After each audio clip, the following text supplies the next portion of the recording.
पाकिस्तान में अमनो अमान के हालात दिन ब दिन खराब होते नजर आ रहे हैं, खासतौर पे बलोचिस्तान की साइड पे। एक हमला हुआ है ग्वादर पोर्ट के करीब, जिसपे आपको पता है चाइना ने बड़ी इन्वेस्टमेंट की हुई है, अरबों डॉलर की इन्वेस्टमेंट है। 2 हमारे फौजी शहीद हो गए हैं, 8 दहशतगर्द मारे गए हैं। इसमें इंडिया का बड़ा रोल है, क्योंकि इंडिया के अंदर से भी वहां से बलोच रेडियो स्टेशन चल रहे हैं, इंटरनेट रेडियो से पॉडकास्ट सिस्टम चल रही है, और वहां से देखे टेररिस्ट को फंडिंग तो असल में इंडिया से आ रही है। ये टेररिस्ट अफगानिस्तान में तालिबान के मेहमान हैं।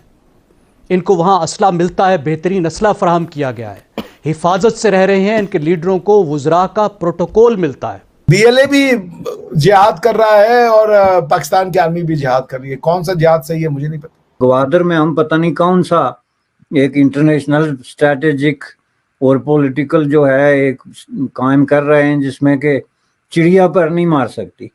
और वहाँ नौबत ये आ गई कि 3-4 हमलावरों से अपने आप को बचा लेना और उसको नाकाम कर लेना ही बड़ी कामयाबी समझी जाती है। राह की इन्वॉल्वमेंट को कह देते हैं कि राह की है, और मेरा ख्याल है कि राह की इन्वॉल्वमेंट नहीं होती, या खुद ही प्रोपेगेंडा करते हैं। और अपनी इस बात को मतलब छुपाने के लिए, इस खामी को छुपाने के लिए हम इल्जाम लगा दें किसी पे, जी रॉ की साजिश है, इसराइल की साजिश है, अमेरिका की साजिश है। वो खुल्लम खुल्ला इस बात को कहते हैं कि फाटा को कंट्रोल करना है टीटीपी के जरिए।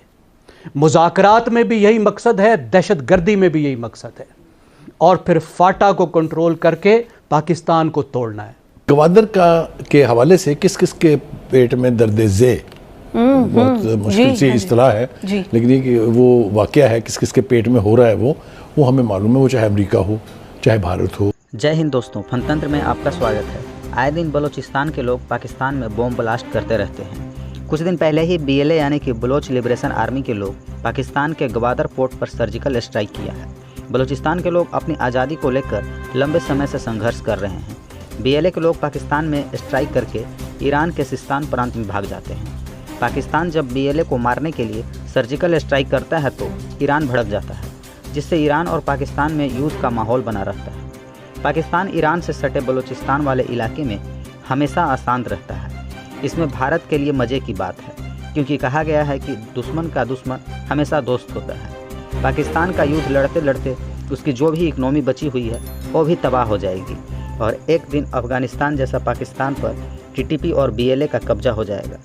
बलूचिस्तान में अटैक के बाद पाक मीडिया का होश उड़ गया है और भारत से मदद का गुहार लगा रहा है। वे बोल रहे हैं कि अगर हमें इस युद्ध से कोई नहीं बचाया तो हम जल्द ही कंगाल हो जाएंगे। तो चलिए देखते हैं कि इस मुद्दे पर पाक मीडिया और क्या कह रही है। चल चल चल चल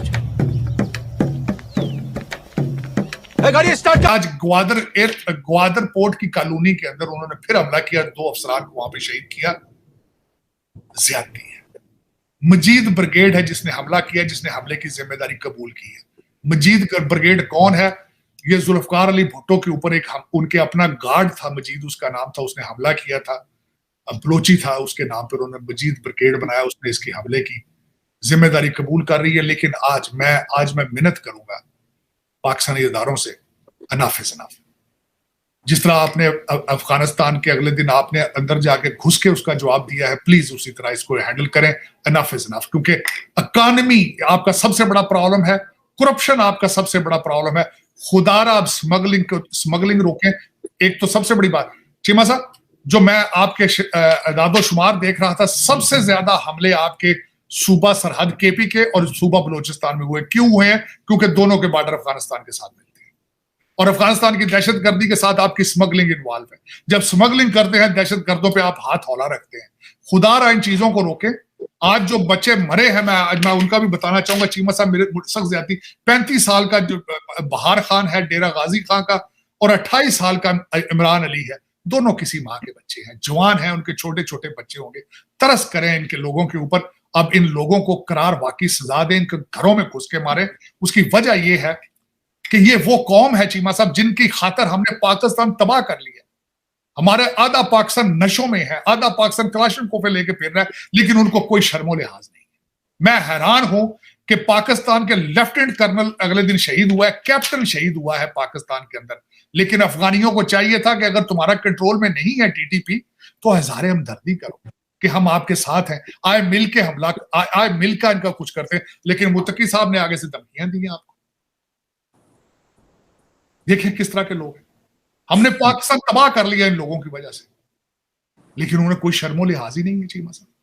अब ये टाइम आ चुका है, मैं हम्बल रिक्वेस्ट करूंगा कि प्लीज इनका जवाब दें, और ये इस तरह नहीं रोकेंगे, इनको आपको रोकना होगा। आज आपको ये फैसला करना होगा कि आपने वाकई स्मगलिंग में पैसे बनाने हैं तो फिर करते रहें, फिर इस तरह आपके जवान शहीद आपके मरते रहेंगे, उनके बच्चों की बददुआएं लेंगे आप, उनकी माओ के। आज बहार अली की माँ रो रही होगी, 35 साल, जाहिर है 35 साल जो बंदा है उसकी माँ भी अभी जवान होगी, जो दूसरा 28 साल का उसकी माँ भी अभी जवान होगी, सारी उम्र बददुआएं लेंगे आप उनकी। बल्कि अभी तक तो 76 साल में आप बददुआएं लेते रहे, तभी चल नहीं रहा काम, लेकिन खुदा रहा इस चीज को रोके। लेकिन चीमा साहब इसके आगे मैं देखना चाहूंगा, अच्छा बल्कि एक और बात मैं यहाँ मेंशन करना चाहूंगा, मैंने नोट्स लिए थे कि ज़बीउल्लाह मुजाहिद साहब ने बयान क्या दिया है, मैं वो भी आखिरी इसको क्लोज करता हूँ।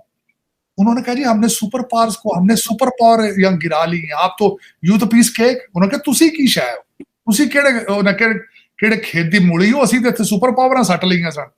अच्छा, फिर उन्होंने कहा जी पाकिस्तान खुद अपनी हिफाजत करने की सलाहियत नहीं रखता, खुद अंडर परफॉर्म्ड है और हमें ब्लेम करते हैं। ये टेररिस्ट अफगानिस्तान में तालिबान के मेहमान हैं, इनको वहां असला मिलता है, बेहतरीन असला फराहम किया गया है, हिफाजत से रह रहे हैं, इनके लीडरों को वुज़रा का प्रोटोकॉल मिलता है, इनकी वहां तश्कीलें होती हैं, ट्रेनिंग होती हैं और आते हैं। और सबसे बड़ी ख़तरनाक बात है कि अब ये अकेले नहीं आ रहे, अब ये तालिबान भी इनके साथ आ रहे हैं। बार बार तालिबान इन हमला आवरों में शामिल है, अफगान तालिबान की मैं बात कर रहा हूं। देखिए, जो अफगान हुक्मरान हैं उनकी सलाहियत में फ़र्क होता है, उनकी नीयत में फ़र्क नहीं होता। मैं अफगान रियासत की बात कर रहा हूं। जो काम सरदार दाऊद, लिबरल नेशनलिस्ट सरदार दाऊद 1950 में कर रहा था, वही अमीरुल मोमिनीन मुल्ला हैबतुल्लाह 2024 में कर रहा है, और एक ही मकासद है। मकसद क्या है? और बिल्कुल वो नहीं छुपाते, हम अपने आप को जितना धोखा देना चाहें देते रहे, हम बड़े शौकीन हैं इस काम के। वो खुल्लम खुल्ला इस बात को कहते हैं कि फाटा को कंट्रोल करना है टीटीपी के ज़रिए।